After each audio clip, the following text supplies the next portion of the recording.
വിശുദ്ധ യോഹന്നാന്റെ സുവിശേഷം 4-ാം അധ്യായത്തിലെ പ്രധാന കഥാപാത്രങ്ങളായ യേശുക്രിസ്തുവിനെയും ശമര്യക്കാരത്തി സ്ത്രീയെയും ആസ്പദമാക്കി കുമാരനാശാൻ രചിച്ച ചണ്ടാല ഭിക്ഷുകി എന്ന കവിത പ്രചുര പ്രചാരം നേടിയിട്ടുണ്ട്. ശമരിയ പട്ടണത്തിൽ സുഖാർ എന്ന സ്ഥലത്ത് ഒരു ശമരിയ സ്ത്രീ വെള്ളം കോരുവാൻ വന്നു. വഴി നടന്ന് ക്ഷീണിച്ച യേശു ക്ഷീണം അകറ്റുവാനായി ആ സ്ത്രീയോട് ദാഹജലം ചോദിച്ചു.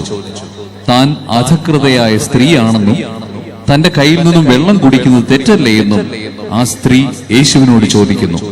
എന്നാൽ സമത്വത്തിന്റെ സന്ദേശം ക്രിസ്തുദേവൻ ഇവിടെ പകരുന്നതാണ് ഈ സംഗീത ശില്പത്തിന്റെ ഇതിവൃത്തം.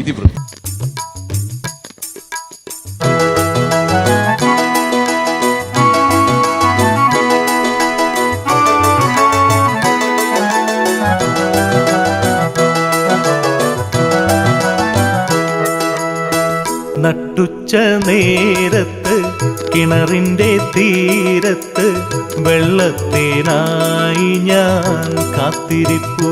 നാരി ഒരു പാത്രം ദാഹജലം നീ എനിക്കു നൽകൂ. അയ്യയ്യോ നീയൊരു യൂതൻ, ഞാൻ ഇന്നൊരു ശമരായത്തി.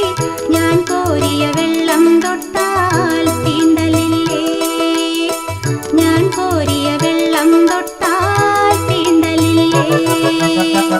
അറിയുന്നില്ലേതും നീ എന്നോടു നീ ചോദിച്ചാൽ ജീവന്റെ ജലം കോരിത്തരുമല്ലോ ഞാൻ. ജീവന്റെ ജലം കോരിത്തരുമല്ലോ ഞാൻ. കയറില്ല പാളയമില്ല, നീ എങ്ങനെ വെള്ളം കോരും? ജീവന്റെ ജലം പിന്നെ എങ്ങനെ കിട്ടും? ജീവന്റെ ജലം പിന്നെ എങ്ങനെ കിട്ടും? ഞാൻ നൽകും നിത്യജലം നീ വിശ്വാസമിയെന്നു കുടിച്ചാൽ നാരി നിനക്കൊരു നാളും ദാഹിക്കില്ല. നാരി നിനക്കൊരു നാളും ദാഹിക്കില്ല. ആ ദിവ്യജലം നാഥ നൽകേണമെനിക്കൊരു പാത്രം. വീണ്ടും ഞാൻ വെള്ളം കോരാൻ പോരണ്ടല്ലോ. വീണ്ടും ഞാൻ വെള്ളം കോരാൻ പോരണ്ടല്ലോ. മഹിളെ നീ വീട്ടിൽ പോയി നിൻ കണവനെയും കൊണ്ടുവരൂ നീ. അപ്പോൾ ഞാൻ കോരി വിളമ്പാം ജീവന്റെ ജലം. അപ്പോൾ ഞാൻ കോരി വിളമ്പാം ജീവന്റെ ജലം. ഗുരുവേ നീ കോപിക്കരുതേ, വീട്ടിൽ ഞാൻ എന്തിനു പോകാൻ? ഇല്ലില്ല സത്യമെനിക്കോ ഭർത്താവില്ല.